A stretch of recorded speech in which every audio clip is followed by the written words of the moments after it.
11월 25일 다니엘서 11장 36절로 12장 4절 영원히 빛나는 별처럼입니다.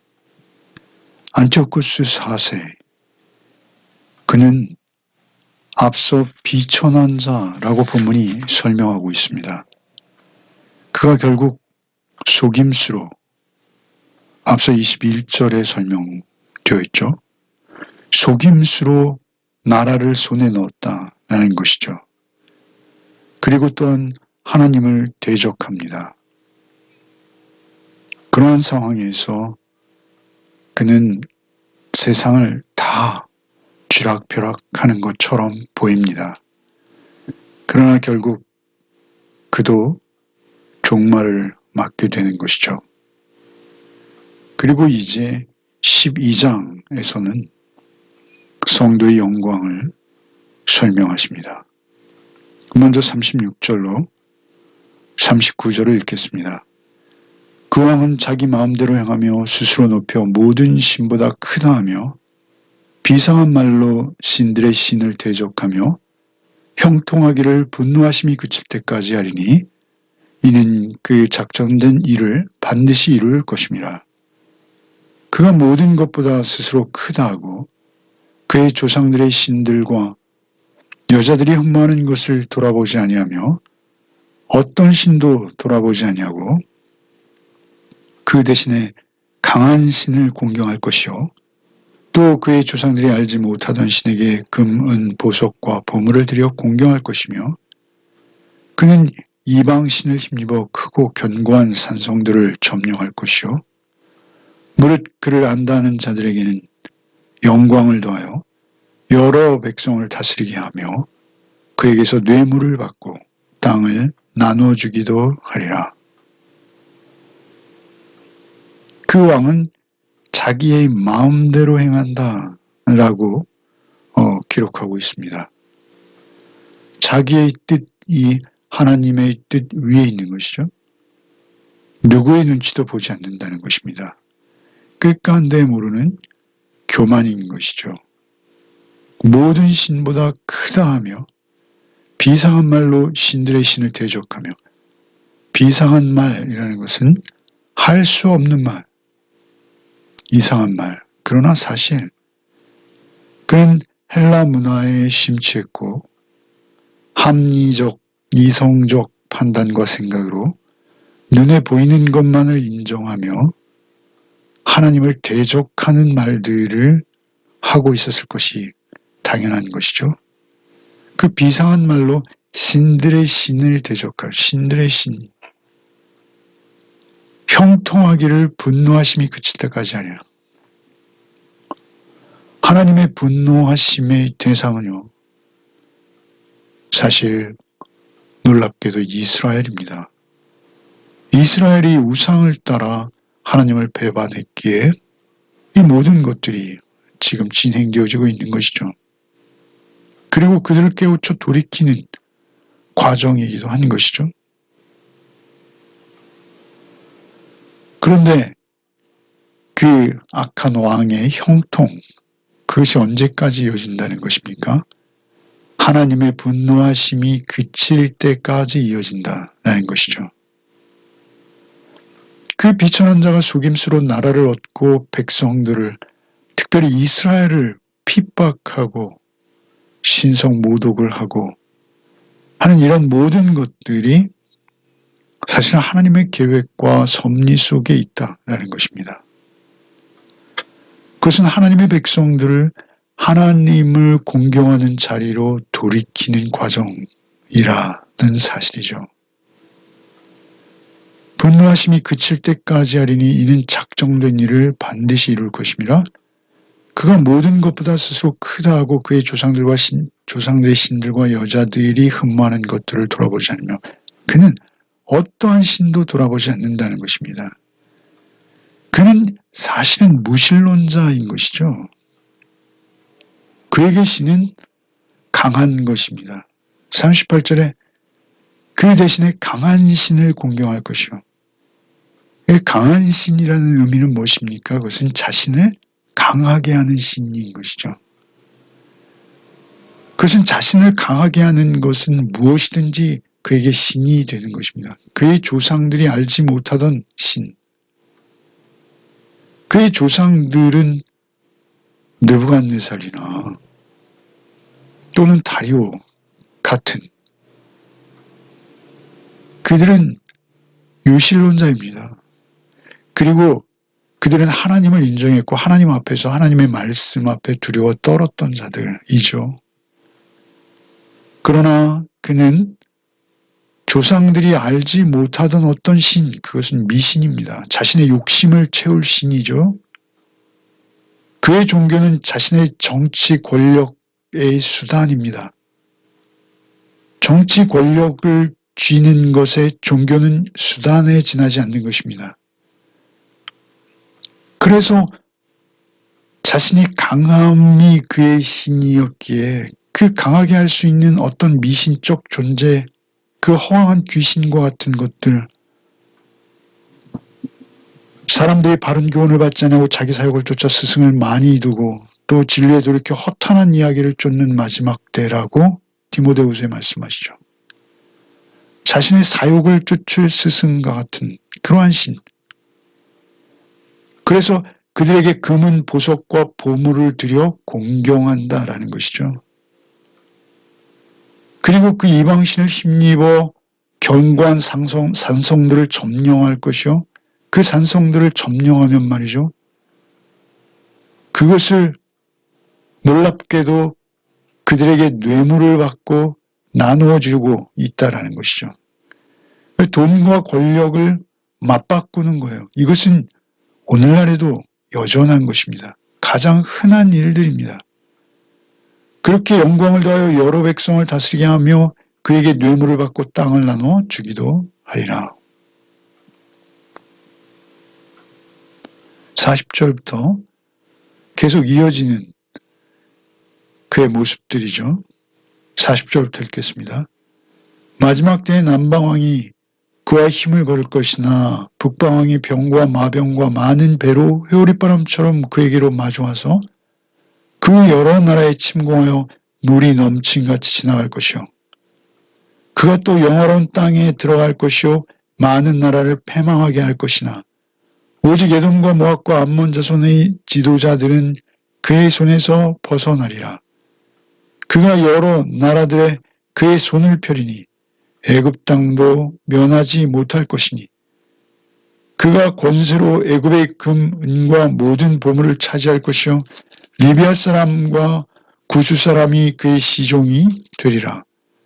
그러나 동북에서부터 소문이 이르러 그를 번민하게 하므로 그가 분노하여 나가서 많은 무리를 다 죽이며 멸망시키고자 할 것이요.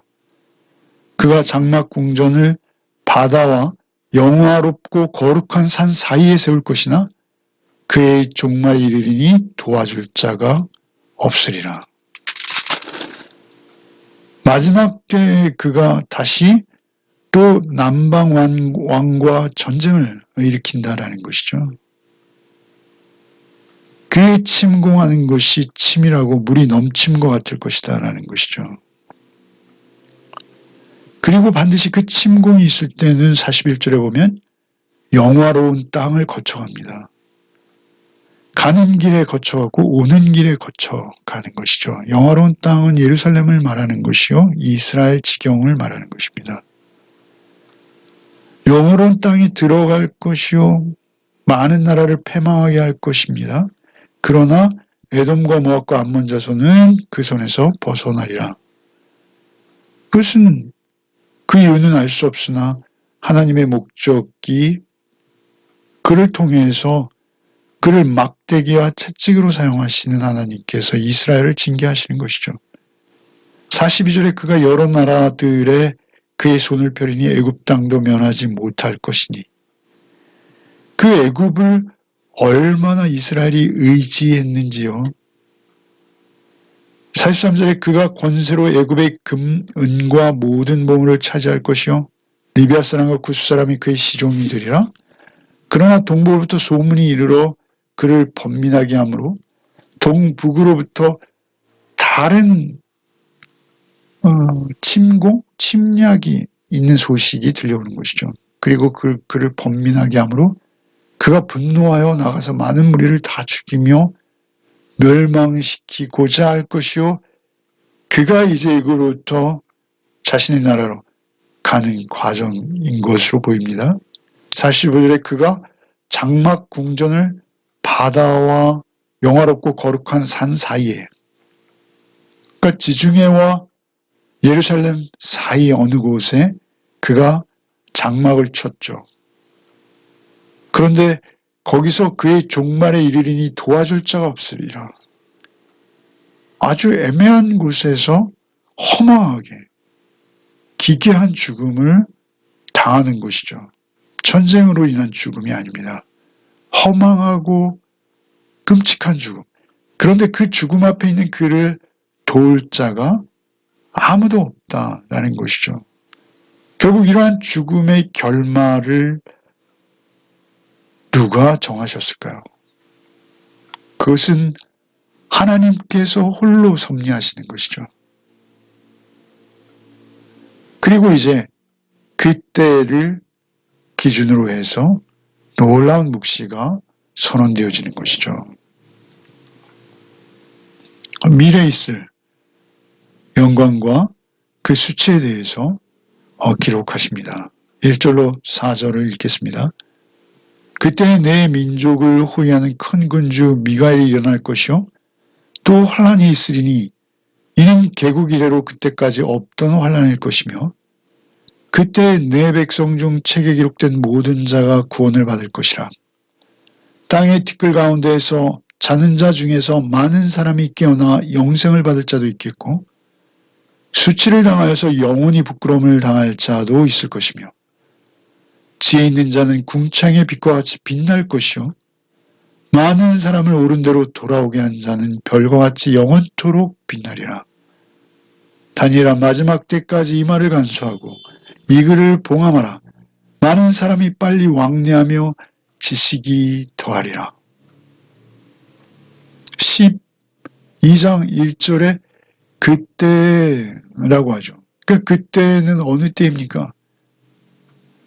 그것은 그 사단, 곧 마귀를 대표하는 하나님을 끊임없이 대적하는 그 왕이, 북방의 왕이 허망하고 기괴한 죽음, 그 죽음 앞에 아무도 도리가 없는 그 상황, 그때 내 민족을 호위하는 큰 군주 미가엘이 일어날 것이요 또 환란이 있으리니. 미가엘, 하나님의 군대 장이죠. 이스라엘의 군대입니다. 미가엘이 일어날 것이요 또 환란이 있으리니 이는 개국 이래로 그때까지 없던 환란일 것이며 그때 내 백성 중 책에 기록된 모든 자가 구원을 받을 것이라.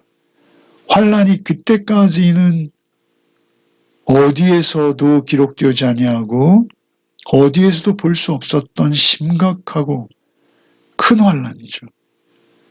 그것은 마지막 때 환란입니다. 그 환란이 있는 그때 말이죠. 내 백성 중에 책에 기록된 모든 자가 구원을 받을 것이라. 여기 책이라는 것은 앞서 언급하시는 진리의 책이 아니라 생명책입니다. 생명책. 그 지상에서 그들의 삶의 행적이 고스란히 기록되어진 책을 말씀하시는 것이죠. 계시록에 기록하는 생명책입니다. 그 책에 기록된 모든 자가 구원을 받을 것이라. 유대 혈통이라 구원받는 것이 아니다라는 것이죠. 주여 주여 하는 자마다 구원받는 것도 아니라는 것이죠. 오직 하나님의 생명책에 은혜로 기록되어진 자, 하나님께서 기록하신 자, 믿음으로 하나님 앞에 반응하는 자, 끝까지 신앙의 타협과 변절 없이 하나님만을 바라보며 하나님의 공의와 그 사랑 앞에 부복하는 자, 그 변치 않은 믿음으로 하나님의 은혜 가운데 머물렀던 자, 그 책에 기록된 모든 자가 구원을 받을 것이라. 2절에 땅의 티끌 가운데에서 자는 자 중에서 많은 사람이 깨어나 영생을 받을 자도 있겠고, 티끌이라는 것은 죽음을 의미합니다. 이 티끌은 창세기에 나오는 티끌이죠. 우리를 티끌로 돌아가게 하셨죠. 그런데 그 티끌 가운데에서 하나님의 전능하신 섭리로 그 죽음 가운데 있는 자들, 특별히 자는 자라고 표현하시죠. 티끌, 곧 자는 자 중에서 많은 사람이 깨어나 영생을 받을 자도 있고 수치를 당하여 영원히 부끄러움을 당할 자도 있을 것이요. 영원한 생명, 영원한 영광, 영원한 부끄러움, 영원한 수치가 우리 앞에 있다라는 것이죠. 어느 것을 택하느냐? 이것은 하나님의 전적인 은혜입니다. 우리가 오직 그 영원한 생명을 택하기 위해서 하나님을 바르게 알고 하나님을 바르게 인식한 자로서 살아가는 것. 그것이 우리에게 가장 큰 은혜인 것이죠. 3절에 지혜 있는 자는 궁창의 빛과 같이 빛날 것이요 많은 사람을 옳은 대로 돌아오게 한 자는 별과 같이 영원토록 빛나리라. 지혜 있는 자. 모든 지혜와 지식의 근본은 하나님을 아는 것입니다. 하나님을 경외하는 것입니다. 하나님 앞에 두려워 떨 수 있는 자입니다. 그 지혜 있는 자는 궁창의 빛과 같이 빛날 것이요. 궁창 역시 창세기에 나오는 그 궁창이죠. 빛과 같이 빛날 것이요. 많은 사람을 옳은 대로 돌아오게 한 자. 사실 잘못 가고 있는 사람, 그 잘못 가고 있는 자를 하나님께로 돌이키는 것, 그것은 결코 쉬운 일이 아닙니다. 그것은 인간의 한계와 범위를 벗어나는 일입니다. 결국 하나님 앞에 온전히 붙들려 하나님께 쓰임받는 자, 하나님께 은혜 입은 자만 가능한 일들이죠. 지혜 있는 자, 궁창의 별과 같이 빛날 것인데 그는 어떤 사람입니까? 많은 사람을 옳은 대로 돌아오게 한 자. 옳은 대로 돌아오게 한 자. 하나님께로 돌이키는 길로 그들의 삶을 인도한 자인 것이죠. 별과 같이 영원토록 빛나리라. 하나님의 나라에서도 그들의 진가는 인정되어지고 이 짧은 생애 동안에 있었던 일이 영원으로 바뀌어서 영원토록 빛나게 되어진다라는 것이죠. 다니엘아, 마지막 때까지 이 말을 간수하고 이 글을 봉함하라. 간수하고 봉함하라. 잘 간직하라는 것이죠. 고치지 못한다는 것입니다. 이 글을 봉함한다는 것은 무엇입니까? 비밀의 때까지 어떤 시간이 있죠. 오늘날 이 글은 우리에게 계시의 글로 또 완전히 밝혀져서 우리에게 지금 읽혀지고 있는 것이죠. 이 글을 봉함하라. 많은 사람이 빨리 왕래하며 지식이 더하리라. 이것은 어느 정도 부정적인 의미가 있습니다. 빨리 왕래하며 지식이 더하리라. 이 사람들이 빨리 왕래하며 지식에 지식을 더하는데 그 지식들이 사실 봉함된 글과 상관없다라는 것이죠. 이 봉함된 글을 읽을 수 있는 자들이 누구입니까? 그것이 믿음으로 반응하는 자들입니다. 영생을 받을 것을 이제 확신하며 하나님 앞에 나와 하나님을 아는데 기록된 대로 하나님을 아는 자, 그 지식이 참 지식이요. 그리고 말세의 지식은 넘치는데 물은 넘치는데 마실 물이 없는 상황이라고 선지자가 비유하지 않습니까? 실질적으로 오늘날 우리가 그렇습니다. 말씀은 많은데 참으로 온전한 말씀, 순전한 말씀은 드문 시대가 오늘 이 시대가 아니겠습니까? 하나님을 바르게 알고 하나님을 바르게 전함으로 천하보다 귀하다 하신 그 영혼을 옳은 대로 돌이키는 그 일에 하나님으로부터 붙들려 하나님께 쓰임받는 것, 이것보다 우리에게 더 놀랍고 큰 은혜는 없을 것입니다. 오늘 하루를 살아갈 때도 오직 주님 앞에서, 성령님 앞에서 오직 성령님께 귀 기울이며 말씀을 순종하는 자로, 말씀을 쫓아 하루를 살아내시는 복이 있으시기를 바랍니다. 많은 사람을 옳은 대로 돌아오게 하는 것, 그것은 말씀의 전달자입니다. 말씀을 삶으로 살아내고 증거하는 자입니다. 오늘도 오직 하나님의 공의와 사랑을 쫓아 하나님께 삶을 드릴 때 우리의 삶이 하나님의 말씀을 드러내는 삶이 되기를 바랍니다. 기도하겠습니다. 주님, 감사합니다. 우리의 영원한 생명이 이 땅에서의 짧은 우리의 생애 가운데 결정되어진다라는 것을 잊지 않게 하여 주옵소서.